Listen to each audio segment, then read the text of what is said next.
What if I told you that pain, at least the kind that stems from misfortune, isn't something we have to suffer from? That loss, hardship, and failure, while inevitable, don't have to wound us emotionally unless we allow them to. The Stoics believe that true strength lies not in avoiding adversity, but in being untouched by it when it comes. Today, we're diving into one of the most powerful ideas in Stoic philosophy: the ability to bear misfortune without pain. What is misfortune? Before we talk about enduring misfortune without pain, we need to understand what the Stoics meant by misfortune.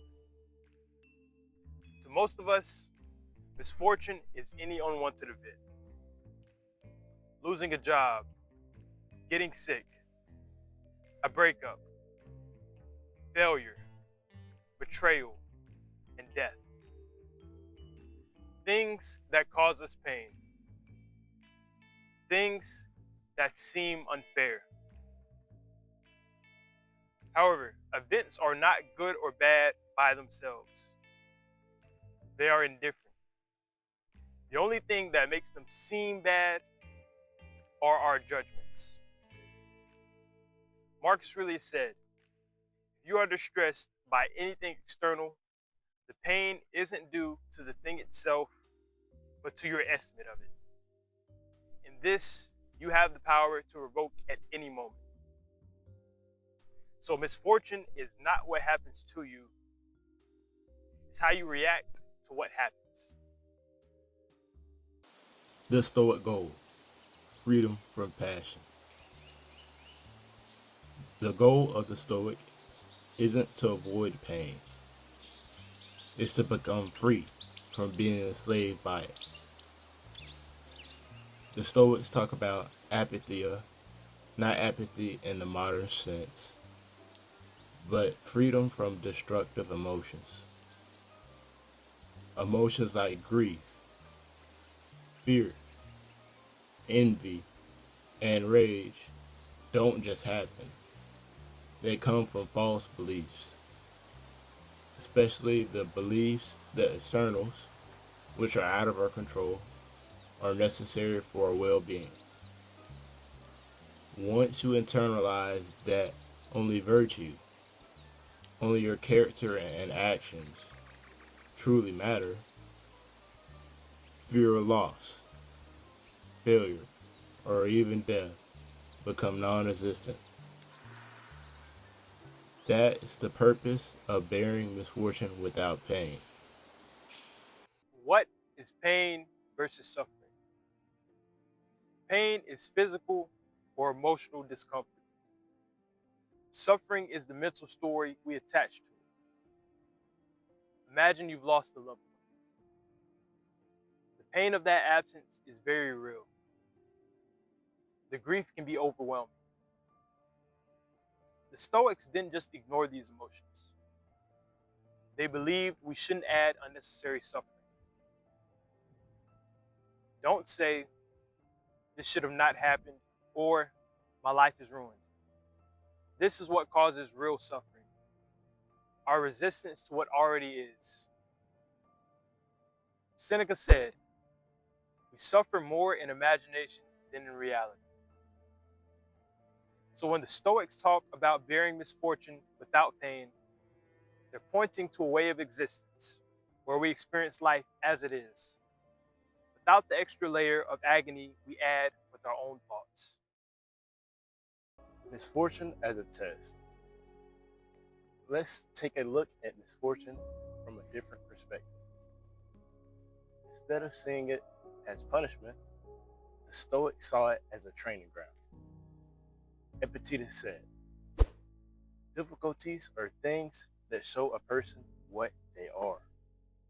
In other words, every hardship is a chance to practice virtue, courage, patience, resilience, and wisdom.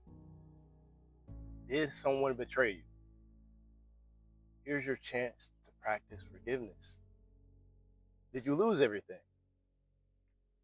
Here's your test to see if your happiness was really ever based on those things. Imagine life as a gym for your soul.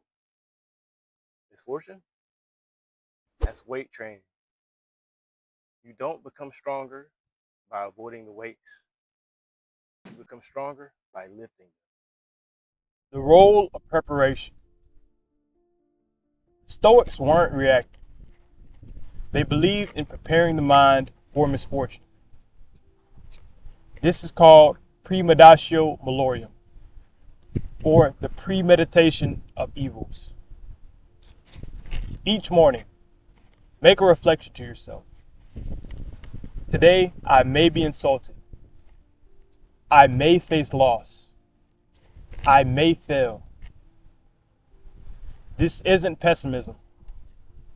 It's psychological armor. By imagining misfortune in advance, you take away its power to shock you. When it comes, it's not a surprise.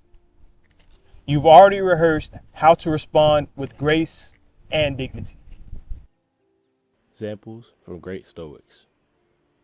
So how did the Stoics live this? Epictetus was born a slave.